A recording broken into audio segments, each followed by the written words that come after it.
السلام عليكم، كنتمنى تكونوا كلكم بخير على خير. اليوم غادي نشارك معكم واحد الكراتان كيجي خفيف ظريف، ممكن نقدموه على وجبه الغداء مرافقينه باطباق اخرى، ممكن ايضا على وجبه العشاء. اكيد الحاجه اللي فيها البطاطا كتعجب الوليدات. هنايا درنا البطاطا كيتسلق، الكميات على حسب الافراد ديال الاسره. درت تقريبا 1 كيلو ديال البطاطا مقشره ومقطعه طريفات صغار، درناها في ميها والملحه يتسلق على خاطرو. من بعد غادي ندوز نشحر الكفته. هنايا الكفته خديت 200 غرام تقريبا، يعني واحد الرابعه ديال الكفته ما كاملاش. غادي نديرها مع زويته بلديه ومع التوابل حسب الاختيار ديالكم. انا هنايا درت الملحه والبزار والسكينجبير والخرقوم والبابريكا اولا التحميره وبودره الثوم، اللي ممكن ايضا نعوضوها بالثوم الطري محكوك بالحكاكه الرقيقه. صافي، وغادي نشحر هاد الكفته هادي بالعافيه المهيله كيف كنوصيكم دائما. نشحرها حتى تتبل مزيان وتشرب بدوك التوابل وتجينا من السما. هنايا بالنسبه للكميات بطبيعه الحال على حساب العدد ديال الافراد ديال الاسره ديالكم. بالنسبه للطريقه ديال التقديم ممكن نديروها في لي مول الصغار باش نحطوها على شكل فردي، وممكن ايضا نديروا المول الكبير كيف غادي تشوفوا معايا. غادي تجي ايضا طريقه سهله وكتوفر علينا الوقت. على اي هذه الوصفه هذه خفيفه وغادي تعجب الوليدات وغتعجب الباقي افراد الاسره.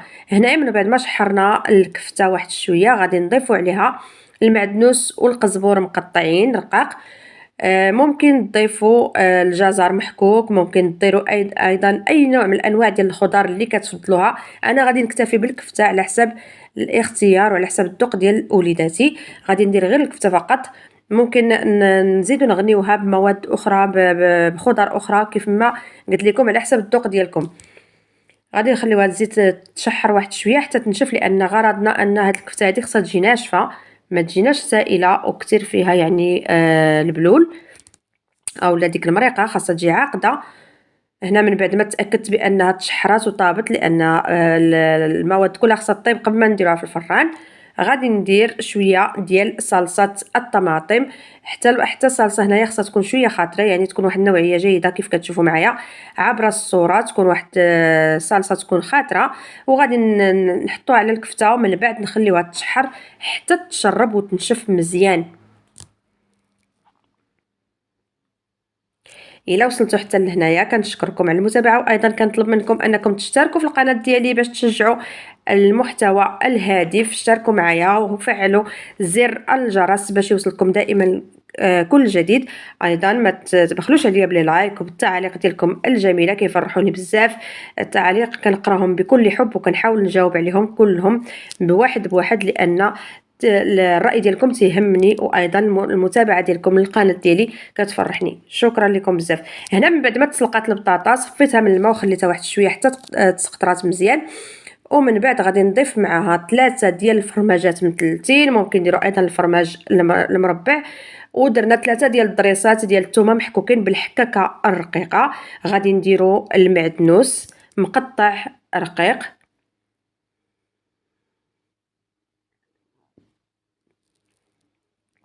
وغادي نديروا التوابل. هنايا غادي ندير غير الملحه والبزار. ممكن ايضا نضيفوا الكوزه محكوكه لانها حتى هي كتجي رائعه مع هذا الطبق هذا. انا ما كانتش حاضره عندي، الا كانت عندكم ديروا واحد يعني واحد 2 حكات هكا ديال الكوزه اولا الراس ديال المعلقه فقط للنسمه ديالها. هنايا غادي نمعكوا البطاطا بداك الاداه اللي كنصايبوا بها البيوري.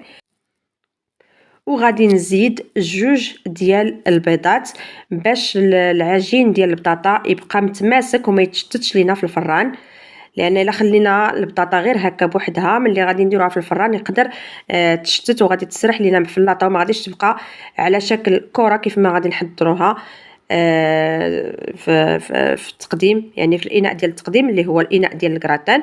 غادي ناخذوا اي اناء ندهنوه بشويه ديال الزيت، زيت المائده، ومن بعد غادي نحضروا كرات من هذا العجين هذا بهذا الحجم هكا، يعني تقريبا حجم نقولوا الليمونه او لا كبر شويه من المندرينه. غادي نستمر بحال هكا نحط هاد الكرات هادو كلهم مستفين في اللاطه، ومن بعد غادي ندوزو باش نديروا لها التزيين بالكفته اللي كنا حضرنا من قبل. هنا بطبيعه الحال المواد كلها طيبه، يعني هذه المرحله هذه كتبقى هي النهائيه. غادي نقاد اللاطه ديالي ونديرها في الفران، ومباشرة للتقديم باش نحطوه هكاك سخون.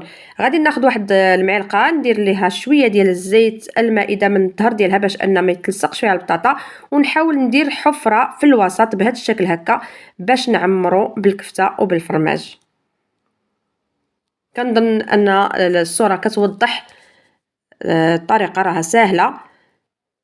هنايا خديت اي فرماج يعني كي كنقولوا الفرماج الاحمر. عندي هنايا الكوده هو اللي غادي نسبق الاول، كيجي رائع باننا كنديروه هو التحتاني باش كيجي حتى هو في الحشوه كيجي كيتعلق وكيعطينا واحد المذاق رائع. اكيد ان الوليدات غادي يحبوا هذا الطبق هذا.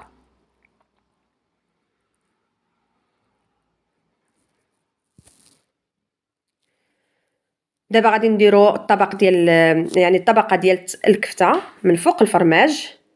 كيف كتشوفوا رانا شحرتها مزيان حتى نشفات، ما بقاتش فيها نهائيا الماده السائله، يعني ديك المريقه ديالها عقدات مزيان وتشربات مزيان. عاد غادي نحطوها دابا فوق الفرماج باش كتبقى ثابته وكتبقى شاده بلاصتها. هنايا رانا كنخدم غير بالمعلقه، يعني ماشي الطريقه ماشي صعيبه، سهله. غادي نحاولوا نجمعوها هكا من الجناب باش نخليوها في الوسط ديال ديك الكره ديال البطاطا والفرماج.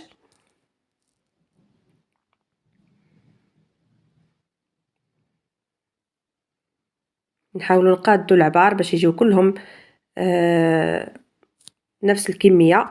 انا هنا بطبيعه الحال استعملت جوج ديال لاطاس ديال الكراتان لان الكميه اللي صايبت خرجت ليا 12 الحبه تقريبا ديال هاد الكراتان هذا.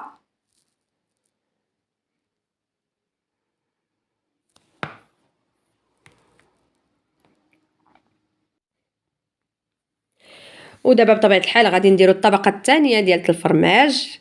هذه هي اللي غادي تكراتينا وغادي تعطينا داك المنظر ديال الفرماج دايب فوق الكراتان، كتجي رائعه وكتجي لذيذه هذه الطبقه هذه. اكيد ان وليداتنا غادي يحبوا الطبق.